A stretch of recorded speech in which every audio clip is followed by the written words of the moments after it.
Man, these roads are rough. I don't know, man. These potholes aren't that bad. I'm just gonna drive over here. Well, Aaron, watch out! Aaron!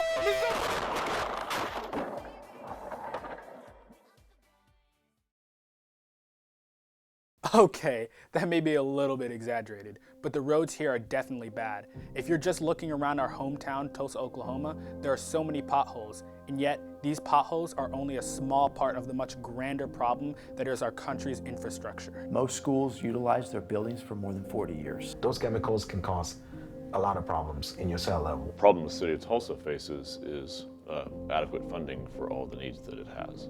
With infrastructure being a problem that affects both red and blue states, you would think it would be something discussed more among politicians, especially with all their talk of uniting our extremely divided nation. Does infrastructure deserve to be treated less important than foreign policy or gun control? Is infrastructure even important at all?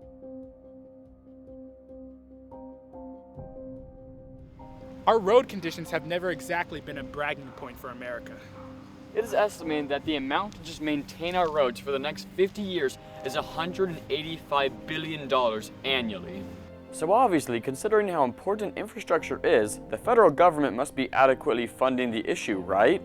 And while the federal government will and should continue to be a leading partner in maintaining and building out our infrastructure, the current and proposed federal investment will not meet all of our needs. 70% of the transportation tax dollars, such as your license plate and gas tax, go to other needs than roads, which means that we are struggling to have the necessary crews to go out there and just do routine maintenance. According to the American Society of Civil Engineers, even here in Oklahoma, about 50% of our city's roads aren't even a grade above poor.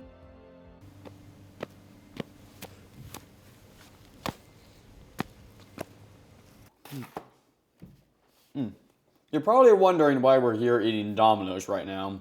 Well, Domino's is actually doing great work with their new Paving for Pizza movement. Domino's has already fixed thousands of potholes and repaired hundreds of roads all across the country. But what does that say about our nation that a pizza place has to fix such an important part of our country?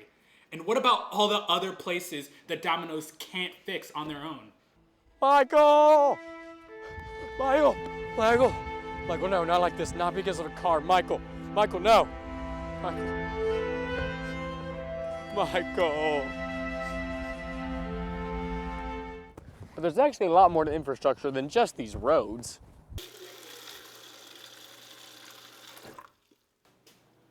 Aaron, stop! What the? Michael, aren't you dead? This is not important. Don't you know that drinking from the tap is unsafe? What's the problem with that? I don't know, but he does. Most of the contaminants that we deal with are like chlorine compounds that the city uses to treat the water.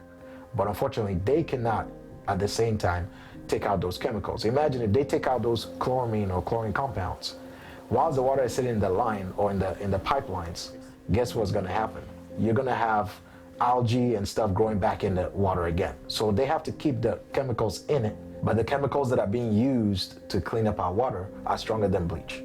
You know, water is a very critical component for economic development. We have to have a good quality water. We have to have good wastewater treatment. We have to be able to provide these services in a cost-effective manner so that they're not too expensive. We have to rethink the way utilities are configured because it's very counterproductive for the health and well-being of Americans. These problems are caused by things like an increase in urbanization and a decrease in funding and working water filtration, which is really scary to think about considering how many people depend on working water to live their normal daily lives.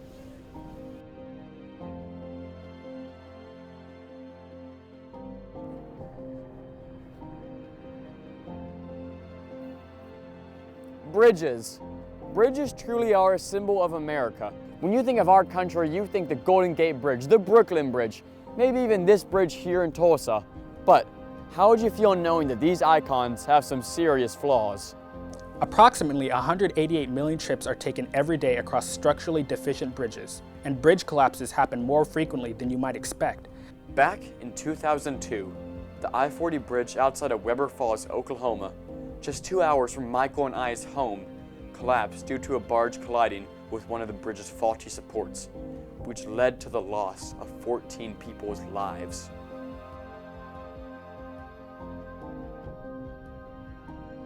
With infrastructure being such a broad term for so many things, there's no way we could give every single aspect the time it deserves. Yeah, there are over 12 more branches of infrastructure that we haven't even talked about, each with their own particular problems. So what can we do to fix this? The government just can't produce money out of nowhere, but we can't leave the heavy work to Dominos. But what if we, as people, brought these issues to the polls and spoke with our votes? What if we didn't just stand by while our country gets worse and worse? What if we began treating our country's infrastructure with the importance it deserves? Because this is something that affects all of us, and it's up to all of us to fix it.